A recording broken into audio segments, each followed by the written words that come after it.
নমস্কাৰ প্ৰাইভেট আসাম কেৰিয়াৰৰ অন্য এটা ভিডিঅ'লৈ আপোনালোকক সকলোকে স্বাগতম জনাইছোঁ। আজি যিমানখিনি নতুন ভেকেঞ্চি আহিছে মই গোটেইখিনি ভিডিঅ'টোত আপোনালোকক ডিটেইলছখিনি দেখুৱাম, আপোনালোকে ভিডিঅ'টো চাই যাব। আজিৰ প্ৰথম যিটো ভেকেঞ্চি আহিছে সেইটো আপোনালোকৰ ESAF স্মল ফাইনেন্স বেংকৰ পৰা আহিছে আৰু আপোনালোকৰ জব লোকেশ্যনকেইটা হ'ব মাজুলী, যোৰহাট, কহিমা, ডিমাপুৰ আৰু জোৱাই, শ্বিলং। এইকেইটা হ'ব আপোনালোকৰ জব লোকেশ্যন। আৰু আপোনালোকৰ যিটো ইণ্টাৰভিউ হ'ব, ইণ্টাৰভিউ ডেটকেইটা বেলেগ বেলেগ হ'ব, বেলেগ বেলেগ জেগাত বেলেগ বেলেগ ডেটত হ'ব। চাই লওক, ইয়াতে দিয়া আছে।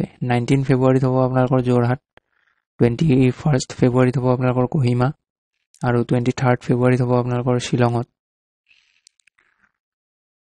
আপোনালোকৰ যিকেইটা ভেকেঞ্চি মুকলি হৈছে ফাইনেন্স বেংকৰ ফালৰ পৰা, সেই ভেকেঞ্চিকেইটাৰ ডিটেইলছটো মই ইয়াতে দি আছোঁ, চাই লওক।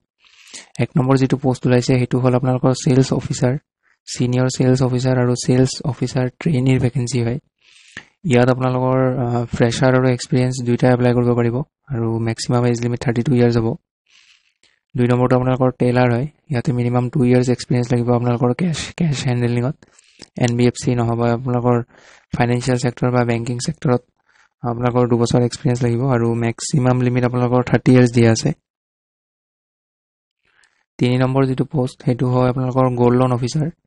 ইয়াতে মিনিমাম 1 ইয়াৰ আপোনালোকৰ এক্সপিৰিয়েঞ্চ লাগিব গোল্ড লোনত আৰু মেক্সিমাম এজ লিমিট হ'ব 32 ইয়াৰ্ছ। 4 নম্বৰটো আপোনালোকৰ ব্ৰাঞ্চ অপাৰেশ্যন মেনেজাৰ। ইয়াতে মিনিমাম আপোনালোকৰ 2 to 4 ইয়াৰ্ছ এক্সপিৰিয়েঞ্চ লাগিব ব্ৰাঞ্চ বেংকিঙত আৰু মেক্সিমাম এজ লিমিট ইয়াতে 35 ইয়াৰ্ছ দিয়া আছে। 5 নম্বৰ যিটো পোষ্ট হয় এইটো ব্ৰাঞ্চ মেনেজাৰ আৰু ব্ৰাঞ্চ ইনচাৰ্জৰ ভেকেঞ্চি হয়। ইয়াতে 3 পৰা 4 বছৰ আপোনালোকৰ এক্সপিৰিয়েঞ্চ লাগিব আৰু মেক্সিমাম এজ লিমিট হ'ব 39 years. Freshers willing to work in field sales আৰু ৱেলকাম টু এপ্লাই। যদি কোনোবাই ফ্ৰেছাৰ হয় আৰু ফিল্ড ৱৰ্ক কৰিব ৰেডি আছে তেতিয়াহ'লে এপ্লাই কৰিব পাৰে। আৰু কোৱালিফিকেশ্যন ইয়াতে ওপৰৰ গোটেইকেইটা পোষ্টৰ কাৰণে আপোনালোকৰ এনি ডিগ্ৰী হ'লে হ'ল, মানে গ্ৰেজুৱেশ্যন থাকিলে হ'ব। আৰু আপোনালোকে ইণ্টাৰভিউৰ কাৰণে যেতিয়া যাব তেতিয়াহ'লে লগত আপোনালোকে আধাৰ কাৰ্ড, পান কাৰ্ড আৰু ভোটাৰ আইডিখন লৈ যাব আৰু তাৰ লগতে আপোনালোকৰ এডুকেশ্যনেল চাৰ্টিফিকেটখিনি লৈ যাব। আৰু লগতে আপোনালোকৰ যদি এক্সপিৰিয়েঞ্চ চাৰ্টিফিকেট আছে আৰু ৰিলিভিং লেটাৰ আছে তেতিয়াহ'লে সেইখিনি লৈ যাব। আৰু লগতে আপোনালোকৰ 3 মাহৰ চেলাৰী স্লিপটো লৈ যাব যদি ক'ৰবাত বৰ্তমান কাম কৰি আছে। যদি আপোনালোকে এপ্লাই কৰিব খুজিছে এই বেংকৰ যিটো ভেকেঞ্চি আহিছে তাত এপ্লাই কৰিব খুজিলে মই ভিডিঅ'টোৰ ডেছক্ৰিপশ্যনত যাব, তাতে এটা লিংক পাব। সেই লিংকটোত ক্লিক কৰি কিনে আপোনালোকে ৰেজিষ্টাৰ কৰি ল'ব আৰু ৰেজিষ্টাৰ কৰাৰ পিছত আপোনালোকৰ এপ্লাই হৈ যাব। তাৰপিছত আপোনালোকক যদি শ্বৰ্ট লিষ্ট কৰে বেংকৰ ফালৰ পৰা আপোনালোকক ইণ্টাৰভিউৰ কাৰণে ফেচ টু ফেচ ইণ্টাৰভিউৰ কাৰণে বেংকৰ ফালৰ পৰা কণ্টেক্ট কৰা হ'ব। চ' এইটো আছিলে আজিৰ প্ৰথম ভেকেঞ্চি। আজি 2 নম্বৰ যিটো ভেকেঞ্চি সেইটো আপোনালোকৰ টি ষ্টেটৰ পৰা আহিছে। ইয়াতে 1 নম্বৰ পোষ্টটো হৈছে আপোনালোকৰ ৱেলফেয়াৰ অফিচাৰ। কোৱালিফিকেশ্যন আপোনালোকৰ MSW থকা হ'ব লাগিব, তাৰ লগতে কম্পিউটাৰ স্কিল লাগিব। 2 নম্বৰটো আপোনালোকৰ হৈছে প্ৰভিডেণ্ট ফাণ্ড ক্লাৰ্ক। 5 বছৰ আপোনালোকৰ এক্সপিৰিয়েঞ্চ লাগিব। তাৰ লগতে আপোনালোকৰ কোৱালিফিকেশ্যন গ্ৰেজুৱেট হ'লে হ'ল আৰু আপোনালোকে লজ এণ্ড ৰুলছখিনি জানিব লাগিব। তাৰ লগতে আপোনালোকৰ এইখিনি চাই লওক, he should be capable two submit all necessary documents and forms online. কোনোবাই যদি এপ্লাই কৰিব বিচাৰে ইয়াতে মেইল দিয়া আছে, এই মেইলত আপোনালোকে বায়'ডাটাখন পঠিয়াই এপ্লাই কৰি ল'ব। ইয়াতে লাষ্ট ডেট হ'ব আপোনালোকৰ 20 ফেব্ৰুৱাৰী। আজিৰ পিছৰ যিটো ভেকেঞ্চি আহিছে সেইটো আপোনালোকৰ ভোগালী জলপানৰ পৰা আহিছে, জাপৰিগো, গুৱাহাটী। ইয়াত আপোনালোকৰ যিটো পোষ্ট আহিছে সেইটো চেলছ পাৰ্চনৰ পোষ্ট হয়। কোৱালিফিকেশ্যন ইয়াতে আপোনালোকৰ গ্ৰেজুৱেশ্যন কৰা হ'লে হৈ যাব আৰু এপ্লাই কৰিব বিচাৰিলে আপোনালোকে ইয়াতে মেইল দিয়া আছে, মেইলত বায়'ডাটা পঠিয়াব। আৰু ইয়াতে কোম্পানীৰ ফালৰ পৰা হোৱাটছআপ নম্বৰো দিয়া আছে, ইয়াতে হোৱাটছআপতো বায়'ডাটা পঠিয়াব পাৰে। আৰু কিবা যদি সুধিব লগা থাকে আপোনালোকে এই মোবাইল নম্বৰটোত কল কৰি সুধি ল'ব পাৰিব। আৰু আপোনালোকৰ ইয়াতে লাষ্ট ডেট হ'ব আপোনালোকৰ 17 ফেব্ৰুৱাৰী। আজিৰ পিছৰ যিটো ভেকেঞ্চি আহিছে সেইটো আপোনালোকৰ বৰপেটাৰ পৰা আহিছে। এইটো টিচাৰৰ ভেকেঞ্চি হয়, ৰেচিডেঞ্চিয়েল ইংলিছ মিডিয়াম স্কুল এখনৰ পৰা আহিছে। ইয়াতে আপোনালোকৰ ক্লাছ নাৰ্চাৰী টু ক্লাছ 8লৈকে আপোনালোকৰ মানে ক্লাছ কৰাব লাগিব আপোনালোকে। চ' কোনোবাই যদি এপ্লাই কৰিব বিচাৰে ইয়াতে হোৱাটছআপ নম্বৰ দি আছে, হোৱাটছআপত বায়'ডাটাখন পঠিয়াই এপ্লাই কৰি ল'ব। লাষ্ট ডেট হ'ব আপোনালোকৰ 18 ফেব্ৰুৱাৰী। আজিৰ পিছৰ যিটো ভেকেঞ্চি সেইটো আপোনালোকৰ ফাৰ্মাচিউটিকেল কোম্পানী এটাৰ পৰা আহিছে, গুৱাহাটী হয় লোকেশ্যন। OTC মেনেজাৰৰ ভেকেঞ্চি হয় এইটো। Who has past experience in building OTC products, preferably in pharma sector. He should have ideas or know how to building pharma OTC brands. এইখিনি আপোনালোকে জানিব লাগিব আৰু এপ্লাই কৰিব খুজিলে ইয়াতে মোবাইল নম্বৰ দিয়া আছে আৰু মেইল দিয়া আছে, আপোনালোকে এপ্লাই কৰি ল'ব। আৰু তলত এইটো লাষ্ট ডেট হ'ব আপোনালোকৰ 18 ফেব্ৰুৱাৰী। আজিৰ পিছৰ যিটো ভেকেঞ্চি আহিছে সেইটো আপোনালোকৰ আপোনাৰ স্কোৱাডৰ পৰা আহিছে গুৱাহাটী। 1 নম্বৰ যিটো পোষ্ট আহিছে এইটো আপোনালোকৰ সেলস মেনেজাৰ এটা পোষ্ট আছে, কোৱালিফিকেশ্যন গ্ৰেজুৱেশ্যন কৰা হ'লে হ'ল।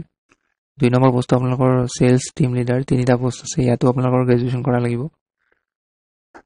3 নম্বৰটো সেলস কনসালটেন্টৰ হয়, 6টা ভেকেঞ্চি আছে ইয়াত। 4 নম্বৰটো শ্বৰুম হোষ্টেছ, 2টা ভেকেঞ্চি। 5 নম্বৰটো IT এটা আছে পোষ্ট। 6 নম্বৰটো ড্ৰাইভাৰৰ পোষ্ট হয়, এটা আছে। 7 নম্বৰটো আপোনালোকৰ HR পোষ্ট হয়, এটা ভেকেঞ্চি আছে ইয়াতো। 8 নম্বৰটো আপোনালোকৰ DIT এটা পোষ্ট আছে আৰু 9 নম্বৰটো আপোনালোকৰ একাউণ্টেন্টৰ পোষ্ট হয়, 3টা ভেকেঞ্চি আছে ইয়াতে। আপোনালোকৰ এইকেইটা পোষ্টত এপ্লাই কৰিবৰ কাৰণে মেনেজাৰ, টিম লিডাৰ, কনসালটেন্ট আৰু শ্বৰুম হোষ্টেছৰ কাৰণে গ্ৰেজুৱেশ্যন লাগিব আৰু ITৰ কাৰণে আপোনালোকৰ ITI থাকিব লাগিব। ড্ৰাইভাৰৰ কাৰণে ক্লাছ 10 পাছ কৰা হ'লে হ'ব। HRৰ কাৰণে আপোনালোকৰ MBA থাকিব লাগিব HRত, আৰু DITৰ কাৰণে এইটো মই ভালকৈ নাজানিম, এইটো আপোনালোকে সুধি ল'ব। একাউণ্টেন্টৰ কাৰণে ইয়াতে BCom পাছ কৰা হ'লে হৈ যাব আৰু লগতে একাউণ্টছৰ কামখিনি আপোনালোকে জানিব লাগিব। ইয়াতে এড্ৰেছ দিয়া আছে, এই এড্ৰেছটোত আপোনালোকৰ ইণ্টাৰভিউ হ'ব আৰু আপোনালোকে বায়'ডাটাখন আগতীয়াকৈ পঠিয়াই ল'ব। ইয়াতে যিটো মেইল দিয়া আছে মেইলত বায়'ডাটা পঠিয়াই এপ্লাই কৰি ল'ব। আৰু ওপৰত যিটো DIT পোষ্ট ক'লোঁ সেইটোৰ কাৰণে আপোনালোকৰ কোৱালিফিকেশ্যন কি লাগিব এই মোবাইল নম্বৰটো ফোন কৰি সুধি ল'ব। আজি পিছৰ যিটো ভেকেঞ্চি সেইটো গোল্ডষ্টন চিমেণ্টৰ পৰা আহিছে। ইয়াত আপোনালোকৰ ফাইনেন্স আৰু একাউণ্টছৰ কাৰণে কেণ্ডিডেট বিচৰা হৈছে যাৰ 2 to 5 years এক্সপিৰিয়েঞ্চ আছে আৰু আপোনালোকৰ কোৱালিফিকেশ্যন CA ইণ্টাৰমিডিয়েট কৰা হ'ব লাগিব, নহ'লে বা আপোনালোকৰ পোষ্ট একাউণ্টেণ্ট যদি কোৱালিফিকেশ্যন কৰা আছে পোষ্ট একাউণ্টেণ্টৰ তেতিয়াহ'লে পাৰিব। আৰু তাৰ লগতে আপোনালোকে MS Excel জানিব লাগিব, পাইভট টেবল, VLOOKUP, HLOOKUP এইখিনি জানিব লাগিব।